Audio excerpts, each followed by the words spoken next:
don't think so at all. I think that everybody has an agenda. I think that anybody running for office has an agenda. And at least my agenda is right out front.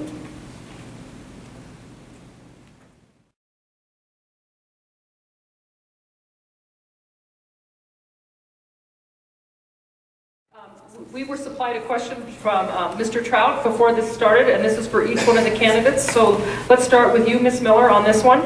Admittedly, allowing public comment after each agenda item would lengthen each monthly hospital board considerably. The county commission and the city council keep their meetings manageable by holding 2 meetings monthly. If elected, would you change board policy to hold 2 regular monthly meetings to encourage and permit public comment on each agenda item, while still keeping meetings times reasonable as they do in this county and the city?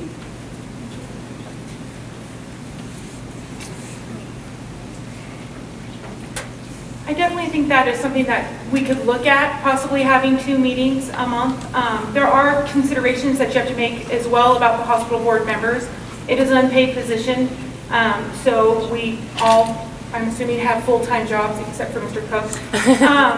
And volunteer, hopefully, in other activities within the community to help improve our community. So if there was a way that we could either address it by adding 2 meetings or possibly restructuring the 1 meeting we have a month, I don't see why that can't be an opportunity. Okay. How about you, Mr. Amos? Would you care to comment?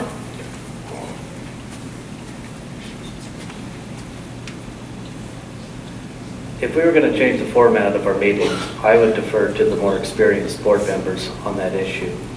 They would know if it was necessary or not.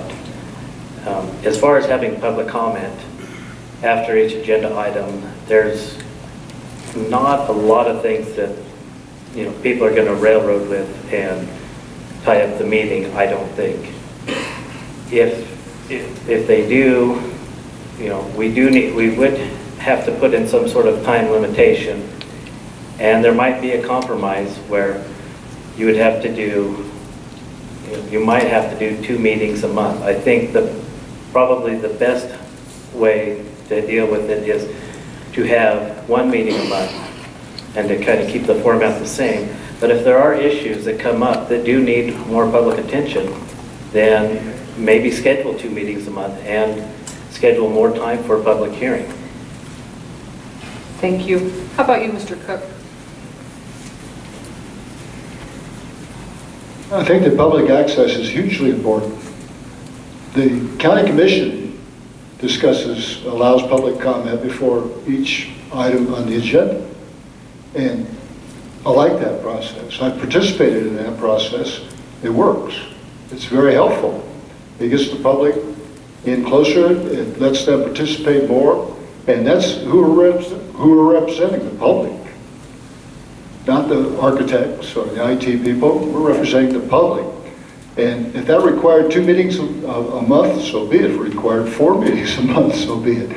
To me, it's critical that the public be more involved in their hospital. All right, thank you. And Ms. Stevens, would you care to finish out this question? At this time, I wouldn't think that we would need 2 meetings a month. Not very often is there a lot of public that even show up to the hospital board meetings.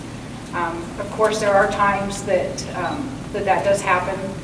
The meetings do go a little long, but I think for the most part, the way it's set up for right now is correct. And then in the future, if it needed to change, then that would be something that could be looked at.